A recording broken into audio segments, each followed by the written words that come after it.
I know they haven't gone through all we've gone through, all this training, all this hard work, all that I've gone through.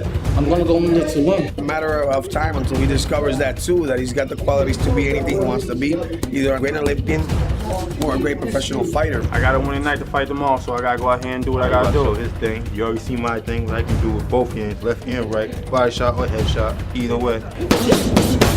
I know that I'm gonna be defending my title. I just like to fight, I guess. I'm good at it.